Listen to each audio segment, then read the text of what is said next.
Cochran and sponsored by Bayer US Crop Science. Neva Cochrane is a nutrition communications consultant in Dallas, Texas. She serves as a consultant to a variety of food and nutrition organizations and is a frequent speaker at district, state, and national conferences. An active member of the Academy, she has served as president of both the Dallas and Texas Academies, as a national media spokesperson, a member of the House of Delegates, and chair of the Academy Foundation. She was a 2012 recipient of the Academy's Medallion Award and the 2016 recipient of the Texas Academy's Outstanding Preceptor Award.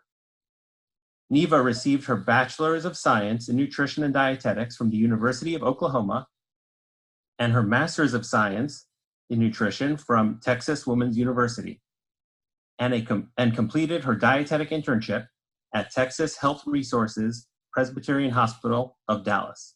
Without further ado, we'll turn it over to Neva.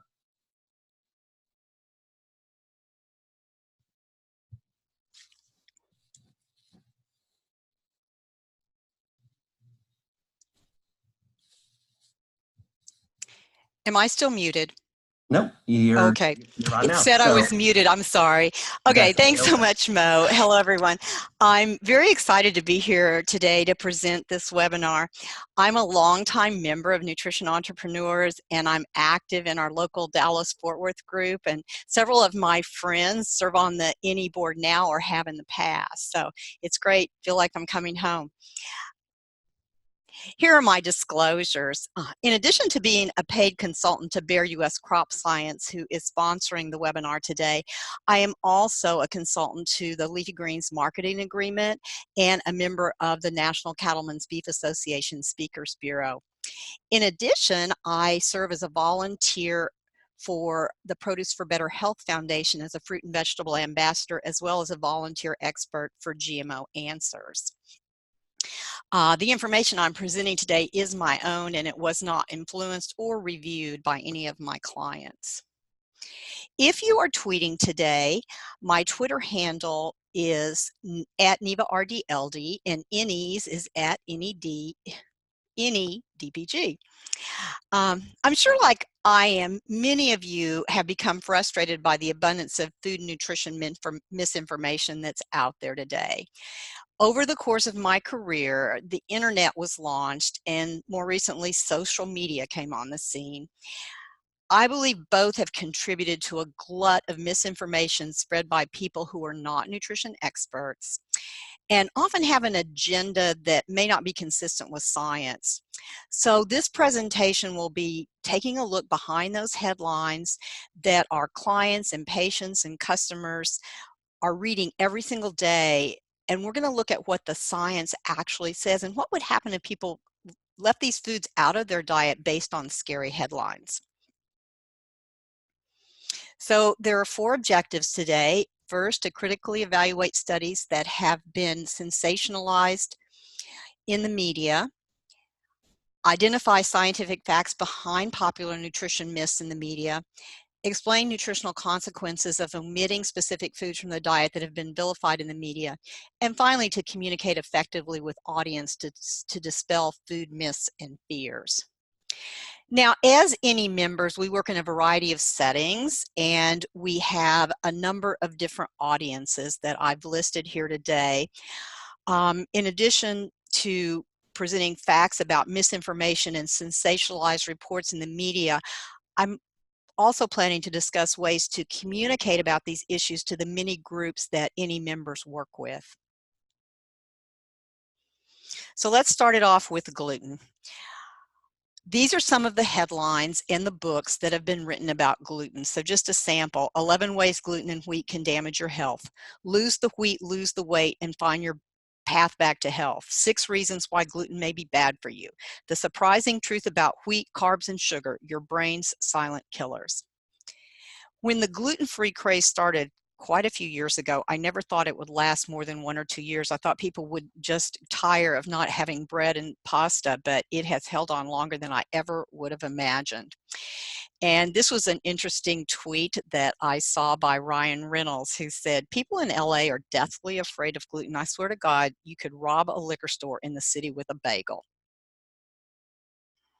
So what about wheat? Actually, only 1% of the population has celiac disease, which requires a strict avoidance of gluten. And up to 6% may have a non-celiac gluten intolerance. However, it's been reported that up to 30% of people may be avoiding gluten in this country. But why do people choose to purchase gluten-free foods or avoid gluten in their diet? This is a survey that was conducted in 2015 by the Hartman Group, and they found some surprising results that a majority of the respondents, in fact 36%, said they buy gluten-free foods for no reason at all. And there's everything in between, from digestive health, weight loss, a diet cleanse, or just because it's trendy. There are many reasons people are avoiding gluten, but they may not all be appropriate. And it's interesting that the least number replied that they have a gluten sensitivity, which would be the first reason or the primary reason that people are avoiding gluten. So I want to review a couple of studies that looked at symptoms of people who believe they are gluten intolerant when they are or are not consuming gluten. So in this first one, people who thought they were gluten sensitive consumed one of three diets. One of three diets for 1 week each, with a 2-week period between each diet. So it was high gluten, low gluten, or no gluten. Interestingly, all three diets caused pain, bloating, nausea, and gas. So what does this tell us? Either people experience symptoms when they think they are eating gluten, or they have something other than gluten intolerance that is causing their symptoms. So I think the bottom line is that self-diagnosing and treating can be a dangerous thing to do. They could have a serious condition like Crohn's or colon cancer or irritable bowel syndrome that needs to be diagnosed and treated. So it's best not to eat a gluten-free diet when you really don't know if you have a gluten intolerance or not. Another study looked at nearly 400 patients who complained of gluten-related symptoms. They were diagnosed as having non-celiac gluten sensitivity if their symptoms disappeared within 6 months of following a gluten-free diet, and then the symptoms returned when the gluten was added back to their diets for 1 month. So what did they find? Actually, very few of them had celiac disease, a wheat allergy, or non-celiac gluten sensitivity. In fact, 86% of them did not have any change in symptoms with a gluten-free diet. So again, perceived gluten-related symptoms are rarely indicative of gluten sensitivity. And if a person has these symptoms, it's a reason to go to a doctor and not to start a self-prescribed gluten-free diet. This is an article that was in Mayo Clinic Proceedings, and you can see the prevalence of celiac disease has remained the same from 2008 to 2014, and this is based on NHANES data. And also that celiac disease is, as I had mentioned before, in less than 1% of the population. The difference that you'll see is in the gold part of the bar. Diagnosed celiac disease has increased due to increased awareness, but the actual prevalence of celiac disease has remained the same, and it's still very low. The same article showed that the prevalence of gluten avoidance nearly tripled in this 6-year period. The brown part of the bar represents those with celiac on a gluten-free diet, and the gold bar, those without celiac avoiding gluten.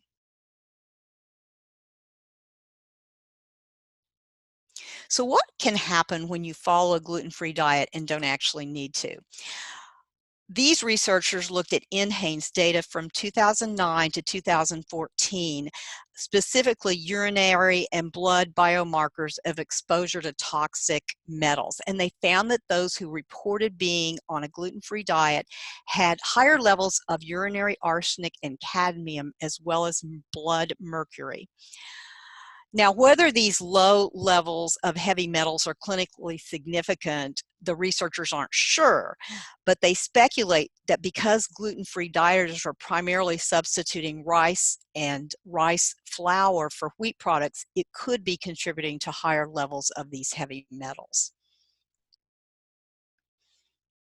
But when you look at wheat, it has many benefits. One is that it's the primary source of gluten in our diets, which actually does help us. We know it's a powerhouse nutritionally. It has fiber, B vitamins, and phytonutrients, resistant starches, and gluten that benefits GI health, blood pressure, and immune functions. Also, of really pretty good significance, wheat foods supply most of the folic acid in our diet. And this can have a big impact on pregnant women when folic acid requirements increase by 50%. One study found that 77% of low-income pregnant women would consume adequate folic acid by eating fortified grain products. Often these women don't take the supplements they're recommended during pregnancy, either because of the cost or because, like many people, they don't like to take pills or they don't remember to do it. So now let's move on to beef, which has garnered its fair share of headlines. You may recall a 2015 report that was released by the International Agency for Research on Cancer, or IARC. This resulted in a lot of scary media headlines related to red and processed meat, and here are just a few examples. BBC News said processed meats do cause cancer. Another headline said, bad day for bacon, processed meats cause cancer. And the New York Times said, meat is linked to the highest cancer risk World Health Organization report finds. But here's the title of the actual journal article with the report results: Carcinogenicity of consumption of red and processed meat. It really doesn't sound anywhere near as scary as those popular media headlines. So how did they conduct this study and come up with these conclusions? There were 22 scientists from 10 countries that evaluated the cancer-causing potential of consuming red and processed meat. They reviewed 800 epidemiological studies. These were not interventional or clinical trials, so they didn't really assess cause and effect, and they looked at the association of cancer related to eating red or processed meat. In doing so, they determined that processed meat should be included in group 1 of their ranking system for cancer-causing potential. They said it was carcinogenic based on sufficient evidence for one type of cancer, colorectal. They also found a positive association of eating processed meat for stomach cancer. Red meat was classified in group 2A, less serious than group 1, as probably carcinogenic to humans with an association with pancreatic and prostate cancer. I want to point out that the headlines did not mention the associations they found were for only 4 types of cancer. What we saw in the headlines was it causes cancer. It didn't distinguish that where they found the positive relationships. When you take a closer look at the classification grouping that IARC uses, you can see that processed meats fall in the same category as smoking, exposure to solar radiation, and alcohol. And red meat, which is in group 2A, is in the same group with emissions from high temperature frying, steroids, and exposures to working in hairdressing.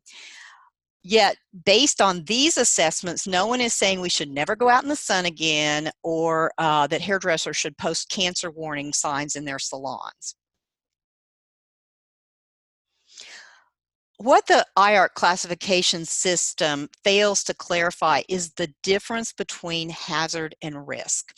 They are only looking at hazards, not the potential risk. We all know that something can be a hazard, but it is the amount of exposure that gives us the risk. For instance, we know we can drown in water, but if you're walking through a puddle of water in the street, it's doubtful that you will drown from that.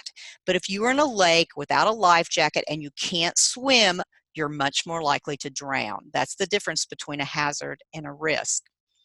So we need to put this report in perspective. While they might have found that red meat could be a hazard, in the amount consumed, it's not really a risk. And there are a number of studies that have not found any risk between red meat and cancer. And the other thing to keep in mind is that IARC does not really specialize in food and cancer analysis. The only foods they have previously evaluated were coffee, pickled vegetables, and salted fish. But because of the media fear over this report, the World Health Organization issued two separate clarifications.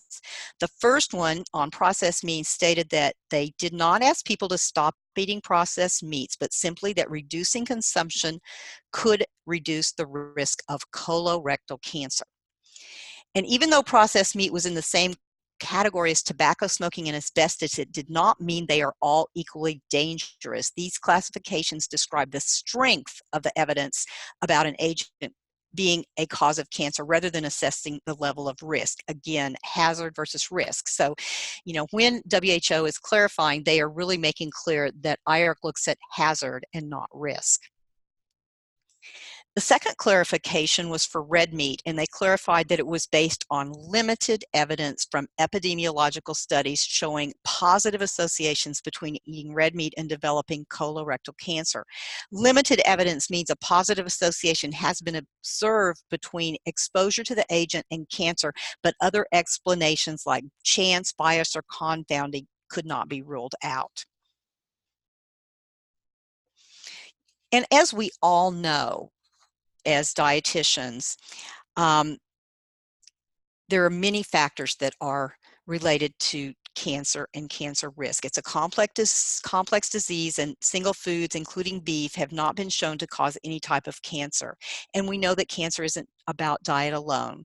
There are factors like aging, smoking, being overweight, and being physically inactive that are known risk factors. So in order to improve all aspects of our health, we need to eat a nutrient-rich diet that's balanced, include lean meat. It can include lean meat. We need to maintain a healthy weight, be physically active, and avoid smoking or drinking too much.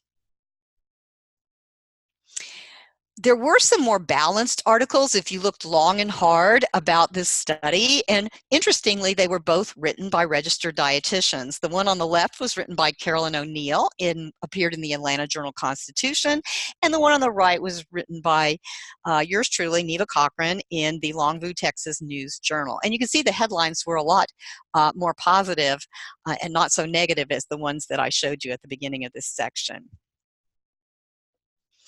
And when it comes to beef, it is also a nutrition powerhouse with at least 37 cuts qualifying for government designation as lean. And it also provides an array of vitamins and minerals along with delivering high quality protein. Fat used to be public enemy #1, but it's currently getting a reprieve. And sugar seems to be taking its place on the most dangerous ingredient list, or at least in blogs and on social media. So here are a few attacks on sugar. Is sugar causing the obesity epidemic? Sweet poison, how sugar, not cocaine, is one of the most addictive and dangerous substances. And here's my favorite. Rats find Oreos as addictive as cocaine, an unusual college research project. So you better be on the lookout for your rat's Oreo dealer. First, I think we need to consider how sugar intake has changed over time. This represents the USDA data from on sugar intake from 1999 until 2016. This is available on the USDA website and can be downloaded by anybody. And that's how I get it. And then I create this graph from it. And as you can see, since 1999, sugar intake has actually gone down year after year from about 425 calories a day in 1999 to 365 calories a day in 2016. And that's a difference of 60 calories a day from sugar. And this has primarily been due to a decrease in sugared soda intake. When you look at the difference in calorie intake in the US between 1970 and 2010, you can see that it went up by an average of 500 calories a day. But when you actually look at where these calories come from, nearly 50% of the additional calories come from added fat and over 30% from flour and cereal products. But only 11% of the additional calories came actually only 7% of the calories came from added sugar and 11% from all other food groups combined. That would be fruits and vegetables and dairy and then extra foods.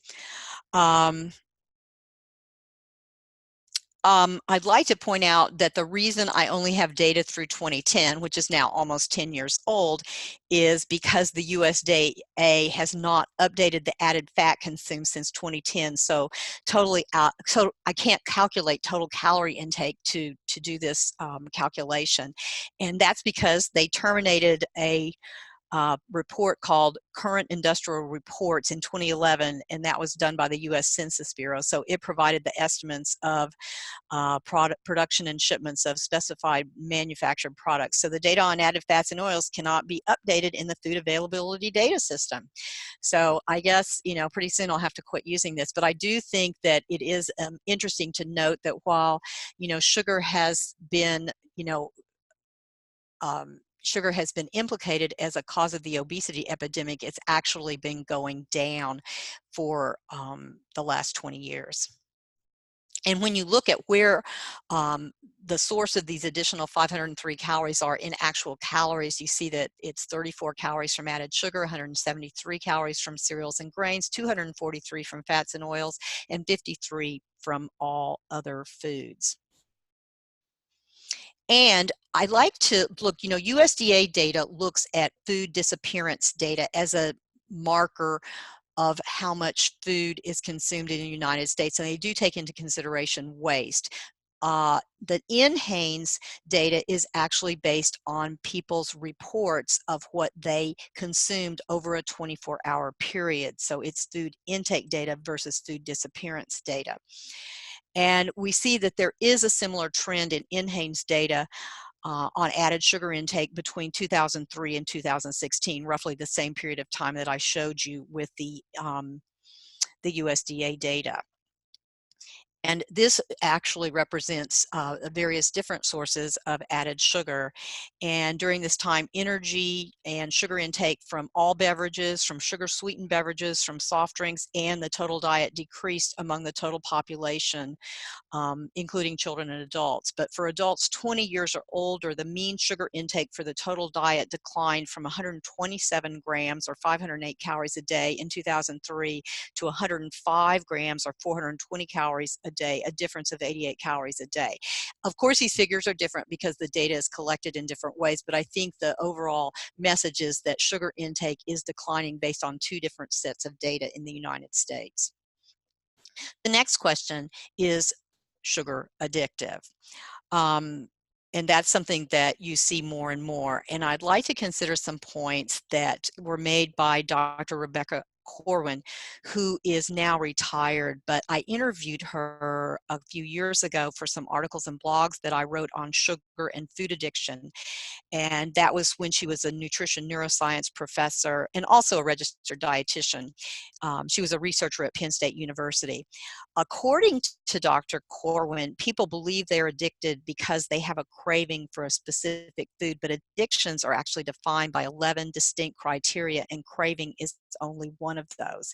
And you cannot define an addiction based on only one criteria. You have to have two or three for it even to be considered a mild addiction. She also noted that a person who is addicted to narcotics will substitute a prescription painkiller for heroin, but those people who are in need of a sugar fix will not dive into the sugar bowl or binge on bananas, which actually contain the same sugars as ice cream and soda, which you might likely see consumed in larger amounts more often.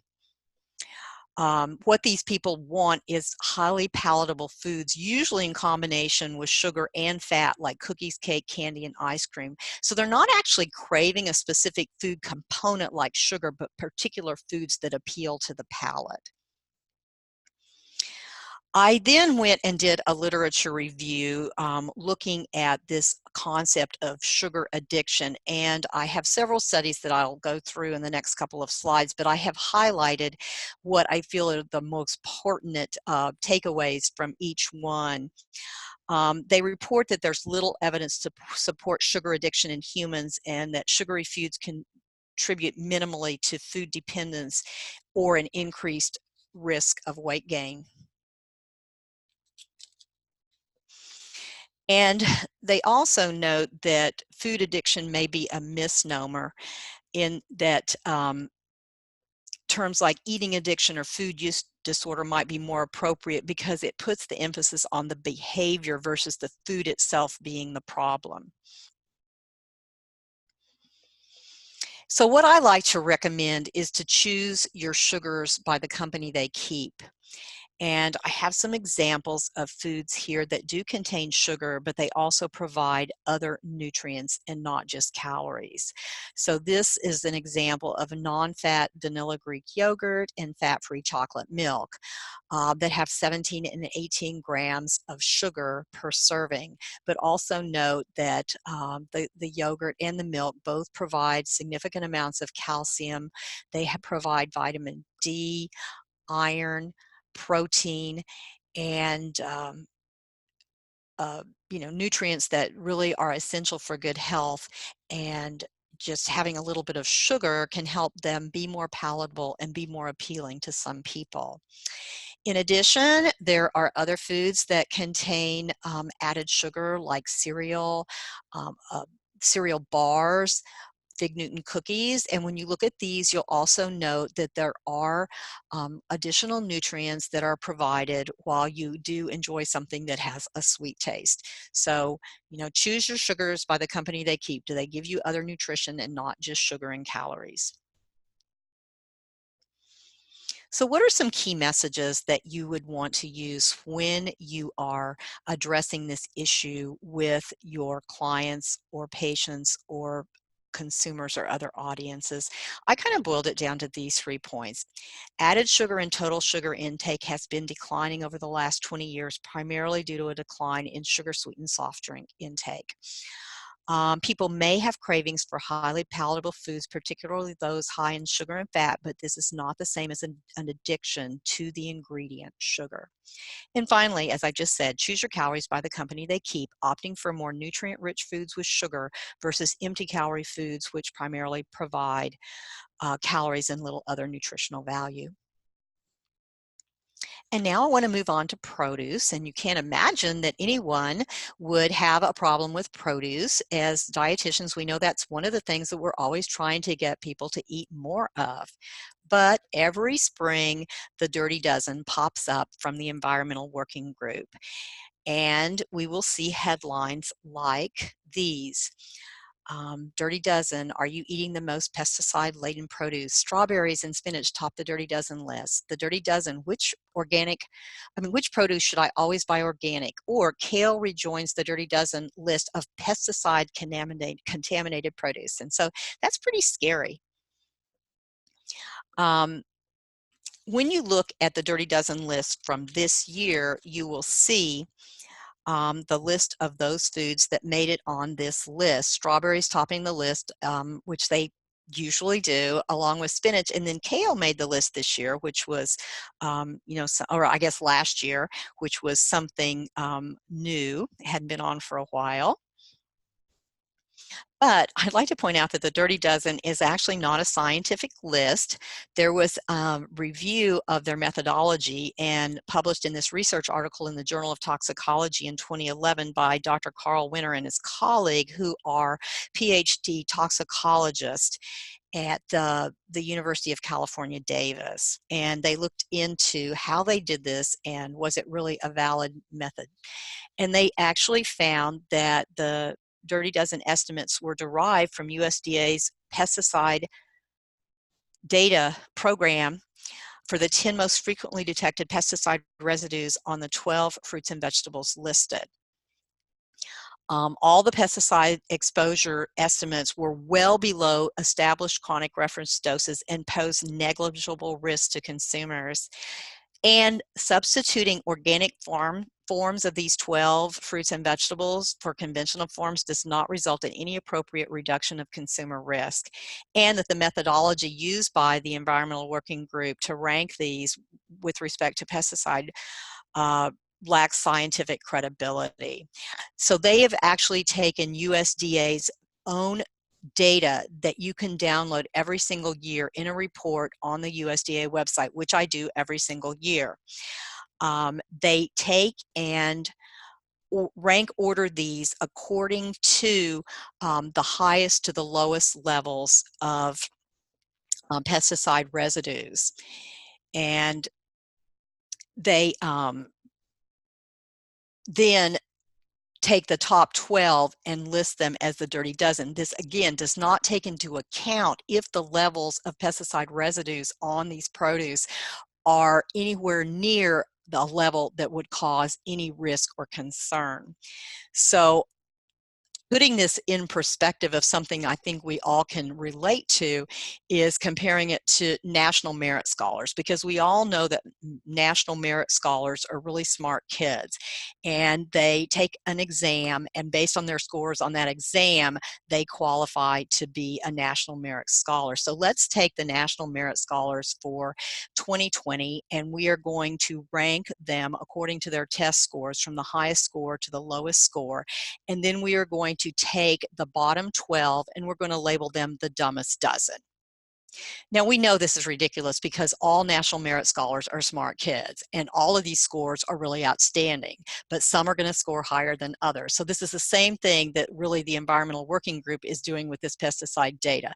They are taking very, very low levels, but they're telling you which very low level is the highest and then saying that you should eat organic forms of these in order to avoid risk. Additional findings or additional information is that the U.S. Environmental Protection Agency developed strict limits for residues at 100 to 1,000 times lower than levels at which health impacts might occur. Both the FDA and the USDA have responsibility for monitoring levels of pesticide residues on foods and do it on a regular basis, and both of them have these residue reports that are annually available on their websites. Also, keep in mind that farmers use pesticides only as necessary and within the strict rules established by the EPA. There is no reason that farmers are going to want to use excessive pesticides, because not only do they know that that's not good and it's dangerous for them as well as all of the people that are buying the food, but also because pesticides cost money, and like anybody who's in business, you don't want to use anything that is going to increase your overhead. And also the final note is that organic farmers do use pesticides. It's a common misperception that they don't, but there are actually 20 natural chemicals that are commonly used in organic agriculture. They're natural, but they're still toxic and they still kill pests. And there are also synthetic pesticides that have been approved for organic use. Interestingly, when you look at the, I pulled out this 2017 press release that came from the USDA after the pesticide residue program summary was released, and this was the first few lines of this.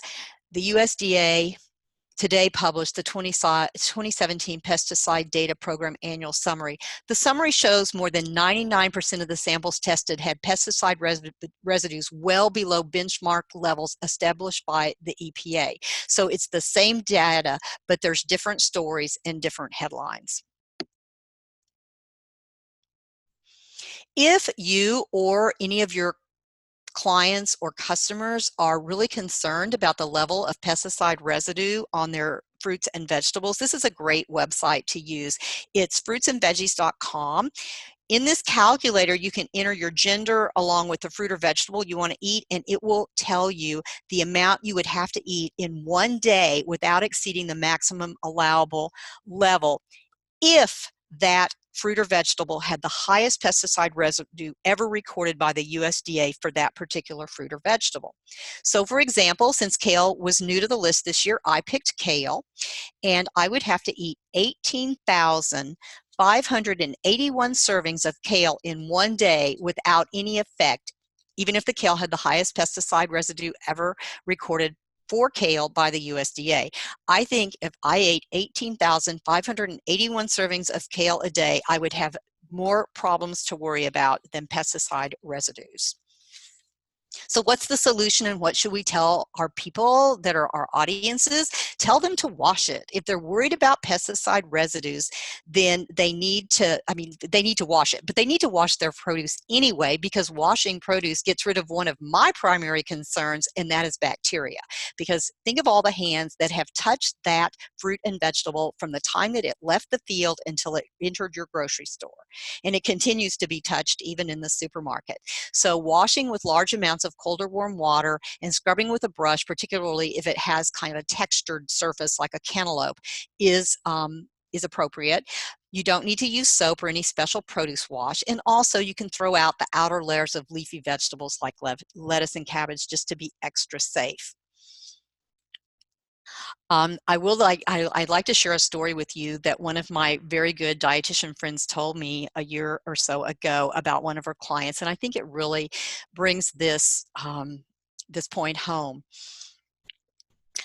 She was counseling a patient, and they were talking about fruits and vegetables, and he told her that he only ate organic fruits and vegetables. So she just asked him why did he choose to do that, and he said, honestly, I don't want to have to wash my produce.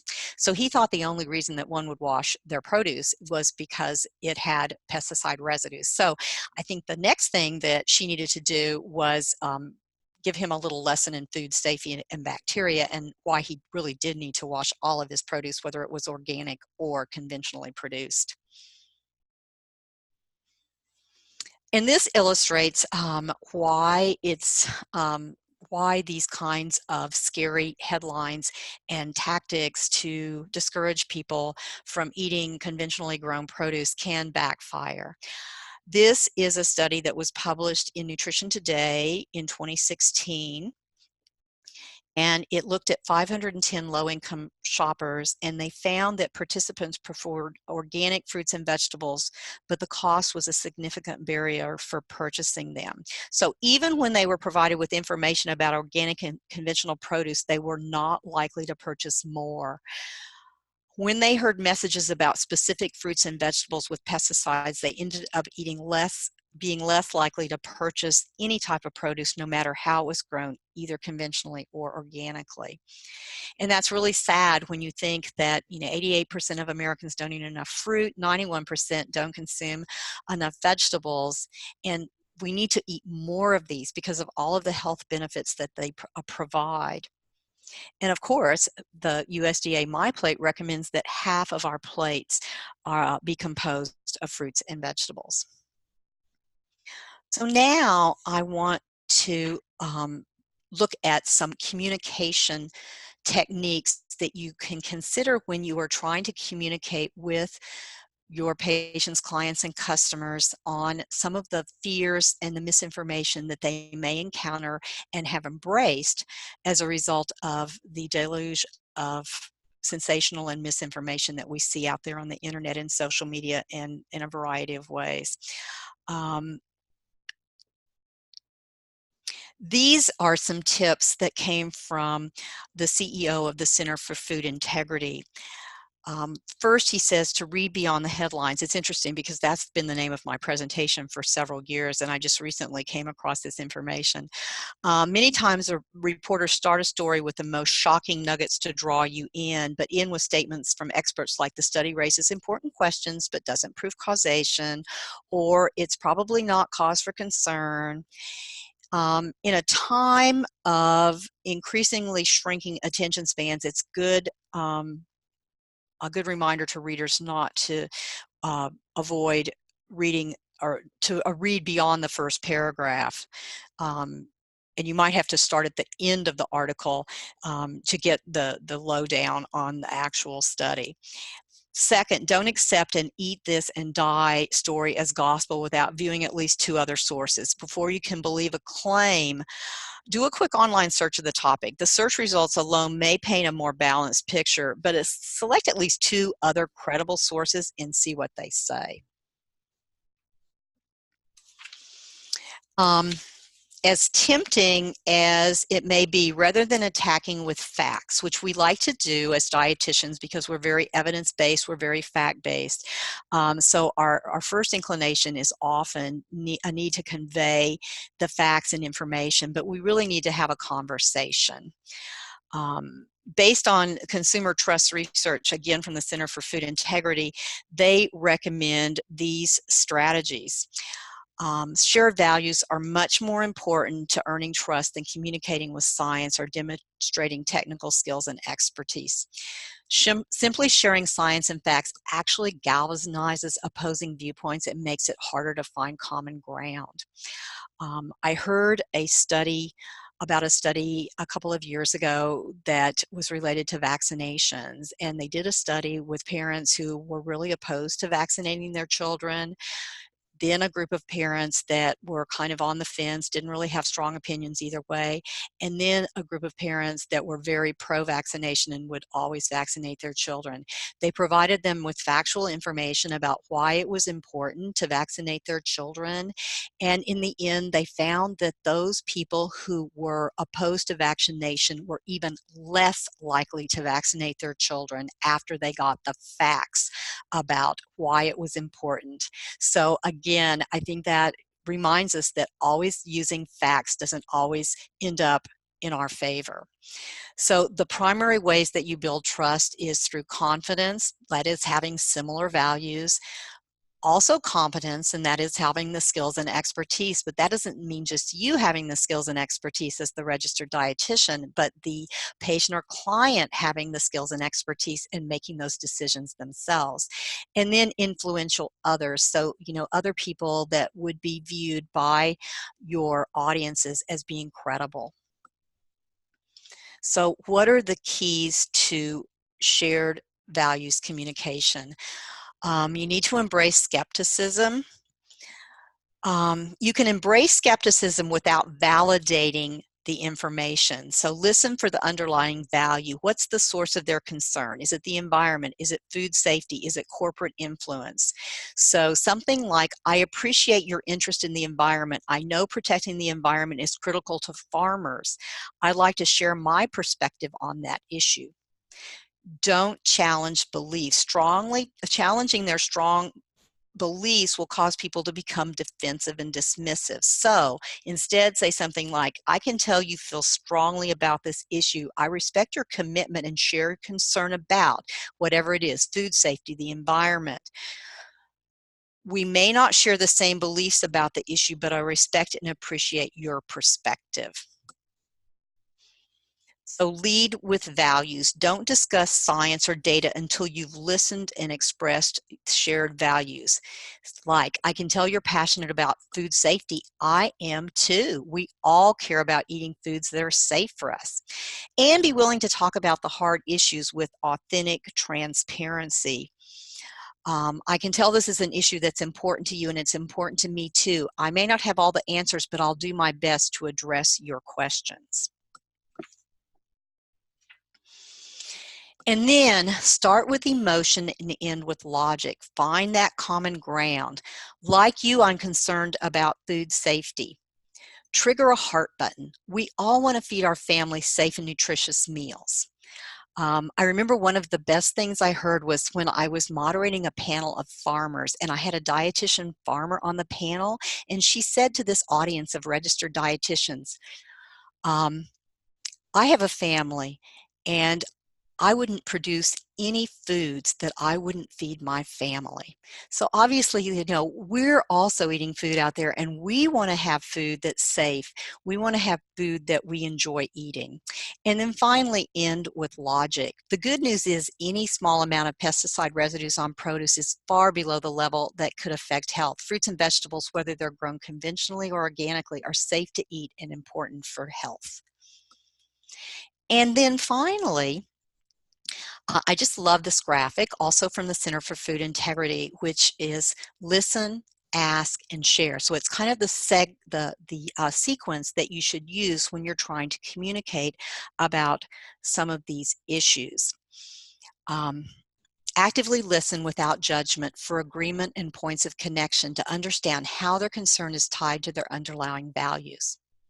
Then ask questions to invite dialogue and clarify their perspective. Show that you heard them by acknowledging what they said. Like, I understand why there are questions. What concerns you the most?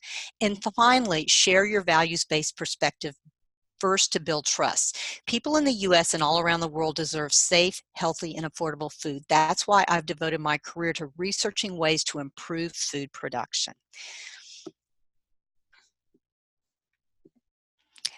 Finally, I'd like to leave you with a few resources. The Global Facts Network has a website, a Twitter account, and a Facebook page where you can get insight from experts about food production, food safety, nutrition, and health. And you can find out more at this link, bestfoodfacts.org. Also, a couple of Facebook groups that I am a member of and I recommend and enjoy, where a lot of science-based food nutrition information is posted and discussed, and that's Dietitians Do Science on the blog and Build Up Dietitians. The other thing is, like I always encourage my interns, and that is to be cautious about believing the sensational headlines and making sure that the news story reflects the study it is reporting. And my big advice to them is never, never, never tweet a headline. Always check the facts first. It's so easy, especially the way that a lot of our news is presented to us. There are those social media buttons right there at the top of the article, so you can read the headline and click tweet or Facebook without even reading the entire news story, much less going to the original study or consulting with an expert to find out if this study is really true at all, or if the story that you are reading actually accurately represents it. So thank you everyone for joining me today, and I'm now turning it back over to Mo for questions. All right, thank you so much, Neva. Excellent presentation. We do have some questions rolling in, and we want to make sure we get to as many of those as we can. I'm glad you have your Twitter handle up there. Questions can be sent there as well. And I might also add, I forgot to say, that is my website, and you can also contact me through my website if you would like to. So those are the best ways to contact. Yes. And I also have a Facebook business page too. That's Neva Cochrane, RDLD. Okay, excellent. I want to get started with, what would you say is a good response to a patient or client, or someone you're engaged with who might be following a diet or food trend that could be unnecessary or even kind of detrimental to their health? First, I think you need to ask them why they are doing it in a non-confrontational way. Like, if they're following some kind of crazy fad diet that we're all seeing in the media and they've jumped on the bandwagon, don't say, oh, you shouldn't be doing that. That's a terrible diet. It's really nutritionally inadequate. Don't say that. Ask them why they are doing it. Why did you decide that you wanted to follow that? If they have misinformation, then ask them if they're interested in another perspective. You might also ask them, how is it working for them? If they say they're interested in hearing alternative information or more information about it, don't start out by quoting studies and throwing out a lot of facts. You need to be empathetic and understanding. You can say, I see that why that diet or avoiding that entire food group seems like a good choice for you. But in my experience, I've found that people sometimes aren't able to stick with such a restrictive approach. Do you ever feel that way?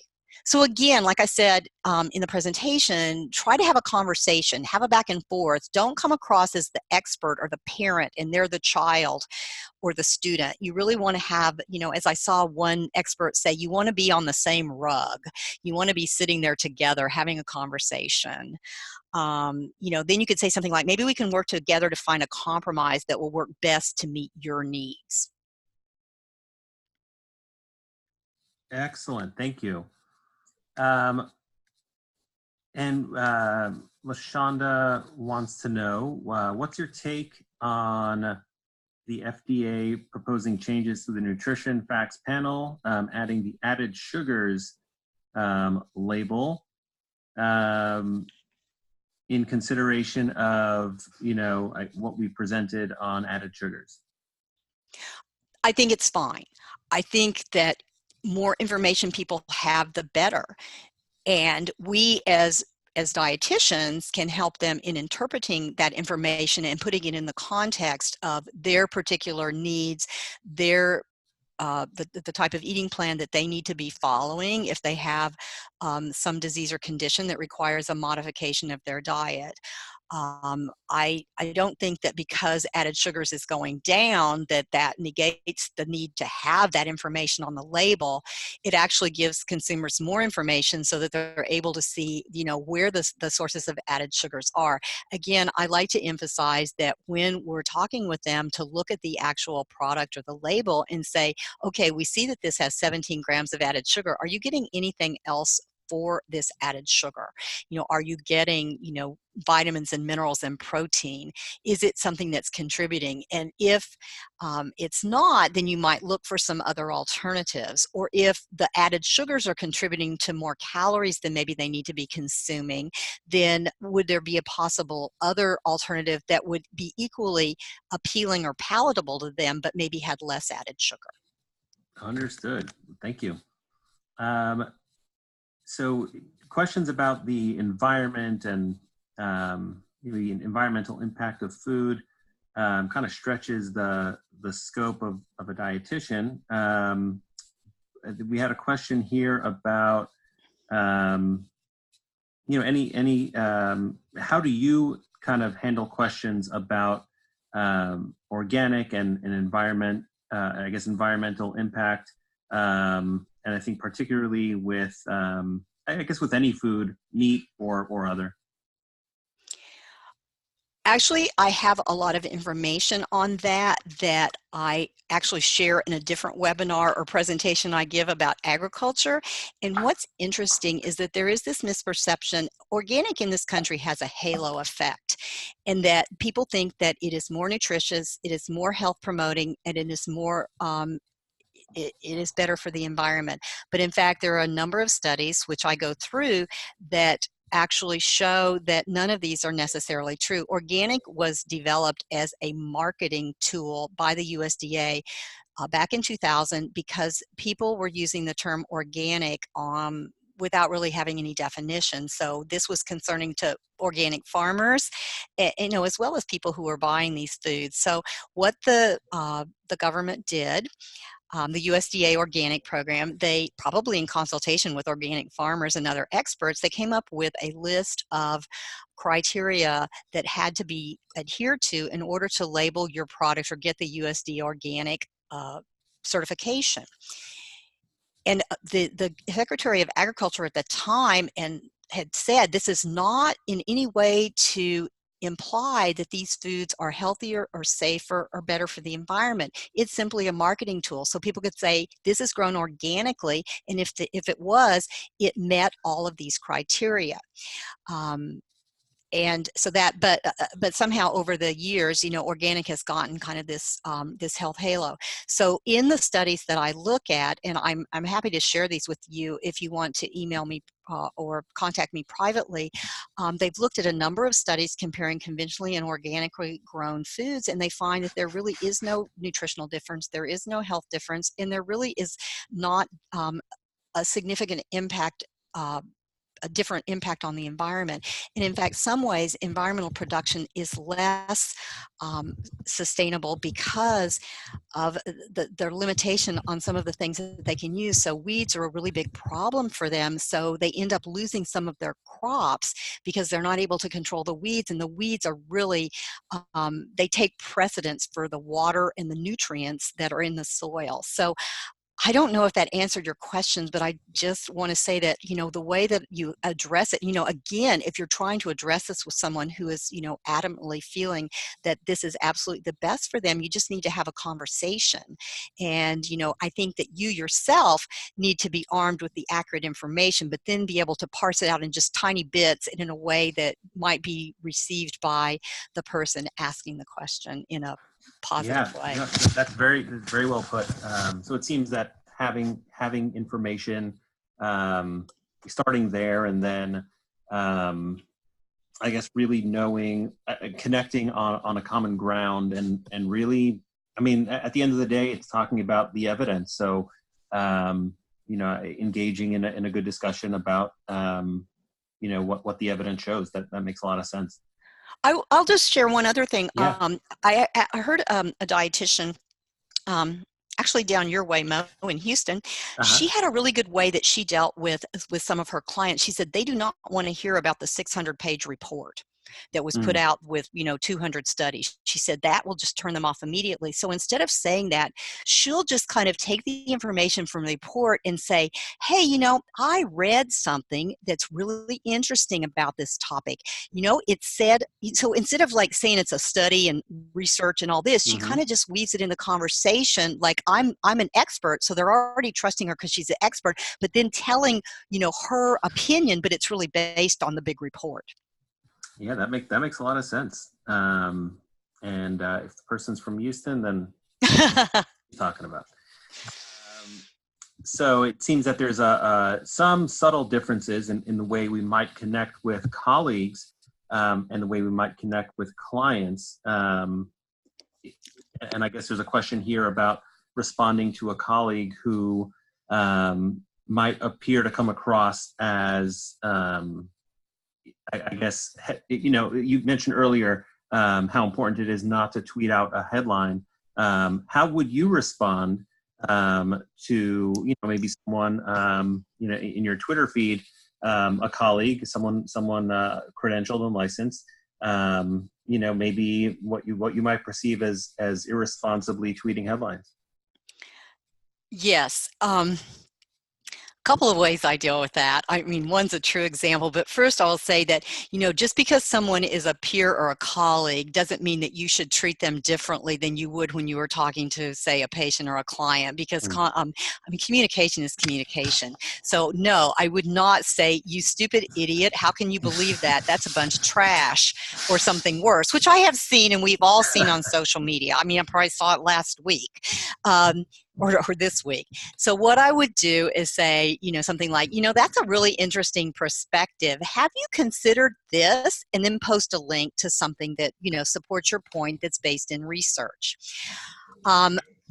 That's how I would handle it. And then you can go back and forth. If they, are not willing to accept it, you have to at one point decide, where am I going to just stop a conversation that's not productive and just kind of go on, post and try to engage as well as possible. But and especially if someone is attacking you, then I think there is a time when you just need to stop the conversation, because it's not productive, and it also is visible to a lot of other people, and a lot of other people that aren't dietitians. And I think one of the worst things is when dietitians start fighting each other in public, and then there are people out there looking at this, and it gives the impression that we really don't know what we're talking about. So we need to be respectful of each other, and also try to think about what is the big picture out there, that this is, what message is this conveying to the public. Also, sometimes you might want to contact someone privately about an issue. I actually had this happen with a colleague that I know well, who actually posted something to social media that if you actually read the article, you knew there were two statements in there that she absolutely did not agree with. So I emailed her privately and say, hey, I saw you posted this on Twitter and it says X, Y, and Z, and I know you don't believe that. And she wrote back and said, honestly, I didn't read it, but I just wanted to get something out there, that she thought was good and was written, I don't know whether written by a dietitian, quoted a dietitian, but you had to read the entire article because the very last line said something I know she totally didn't agree with or support nutritionally. And I think that, again, it's important that you not tweet a headline, that you read the entire story, and you make sure that it really reflects your views as well as the views of science. And we all are in a hurry. We all want to, be out there engaging, but you have to be careful. Excellent. Really great info. And I think it's really important to consider how visible we are, especially I guess on social media, and how important it is to promote civility, first and foremost, and have the right tone of conversation. That brings us to the end of today's webinar. Neva, thank you so much. This was an amazing presentation and really great insight from you today.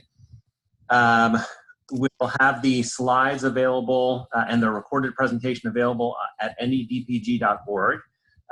Neva's contact information is up here on the slide, so any questions we did not get to, we encourage you to send them that way.